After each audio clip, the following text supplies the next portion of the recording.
Hey world, this is Dolphin Doug in Juneau, Alaska, and I'm going to answer the question of why Alaska is not Canadian.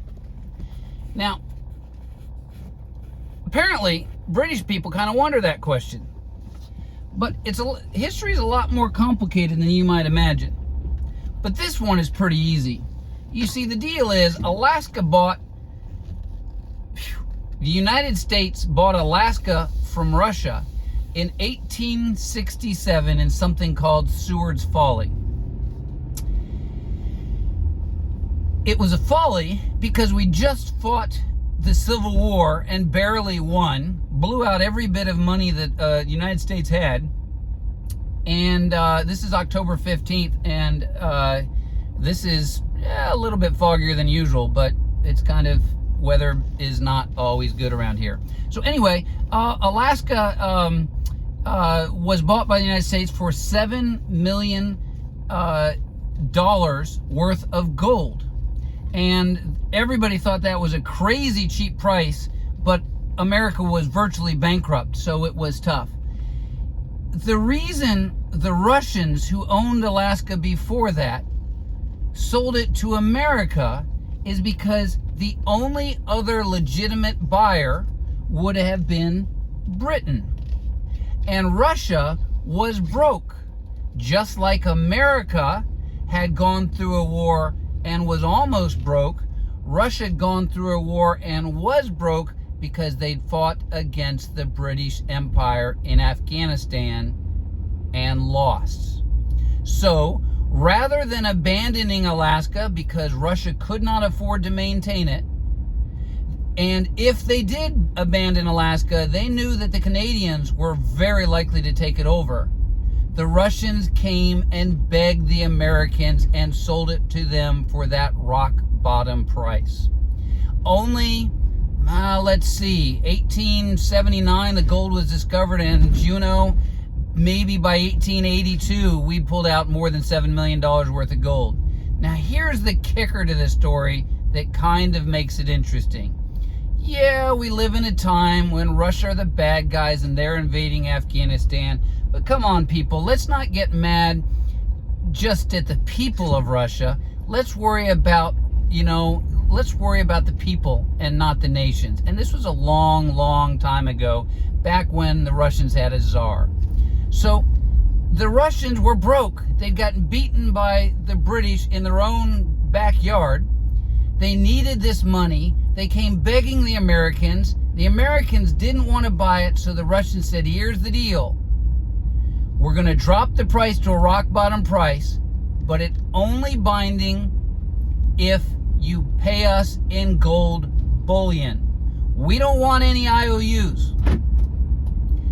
And so Seward said, no, you can just go down to a bank. The banks transfer gold. And they said, nope. It's going to be a lot of gold. There's not going to be one bank that has it. We don't want there to be a run on gold. That's your problem, not ours. And so Seward, without being able to consult anybody else because he wasn't in D.C., he came up with a deal, and the Russians agreed to it, $7 million in gold and whatever the exchange rate for gold was at the time. However, it was a big controversial thing when they came to the United States. And I'm driving around scenic Juneau. It's kind of interesting. I'm going to drive out by the rifle range, and the road, there's a walking bridge that just got washed out. I'll see if I can get you out to that. Just a little scenery. Haven't driven this and done any talking videos in a long time. So, here we go. So, the Russians, they, look at that fog, huh? It's foggy to me, too. The Russians said, waiting for their gold, and along comes a courier from the U.S. government, and there had to be an awful lot of politicking, because the party that was out of power wasn't too happy about it, but it was a contract signed by the Secretary of State, and so it had to go, and so they called it Seward's Folly, and the newspapers were all over it, talking about the incompetence of the government. And the courier shows up with a check at the Russian embassy in D.C., and the Russian ambassador says, I will not accept that. In the contract, written out plain as can see, it says $7 million in gold bullion. And so the courier says, okay, walked off. And according to my Russian intelligence, And you got to know that in Alaska, we can see Russia from here, so we're really tight with Russia. We know what they're doing over there. According to my Russian intelligence, America never ponied up a red cent for Alaska. Now, is this true? Well, I heard this from a couple of Russian fish scientists that came over with a friend, and they came over to my house for one reason or another, and I think they were drinking vodka and I was drinking beer, but they told me this, and they were flat out, every single one in the party said this is a known deal. Russians know this to be true. And I'm like, I've lived in Alaska for 15 years. I need to track this down. This was probably 20 years I'd lived in Alaska. And so I look on the internet, it's nothing there. I go everywhere. Of course, I don't do Russian language searches. And I ask around, and I can't find anybody that knows anything.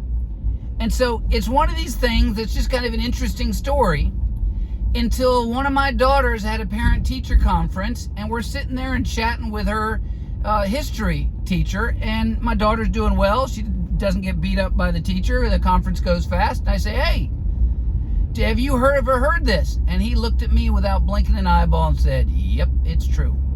So I still haven't been able to confirm it from other than 2 human sources, 1 American and 3 Russians. But I have to believe that's enough to make it a conspiracy theory at least. So if it's not true, does that make Alaska Russian? Heck, no. Good luck with that. You know that's true, and I know that's true, and Russia can say they want America back based on that premise that we never paid them for it because Russia was too poor to do anything about it internationally back in 1867. America just shafted them on that contract. Is that true? It doesn't really matter. It's a fact of historical antiquation at this point. Do we need to do what, reparations for Russia? Nah, I'm just, there you go. This is the story of why Alaska is not Canadian. And this is because of that. Now, the other thing you should study your history on, and I don't pretend to be an expert, but is the history of British Columbia. Because unlike, it's the gun range we're going beside, you might hear a little shooting. There we go. Unlike the rest of the provinces of British Columbia, of Canada, British Columbia has a different history, and it has something I don't fully understand it. I'm American. I don't look at Canadian history very much. So if you're a British person interested in the history of things, maybe you can type that in for a question and see if you get an answer. I'd just be curious. So have a whale of a day. I'm Dolphin Doug. I'm in Juneau, Alaska. I would love to see you come whale watching out when you come out with when you cruise to Alaska. There's no better place to come. You're not going to get to see these roads I'm driving because as far as I know, there are no tours that go out this road, although there used to be. There used to be a horsebacking tour. I've been here since 1994, and I hate to keep saying that, so let's just say goodbye. Stay warm and dry, and I hope you have extra tufts.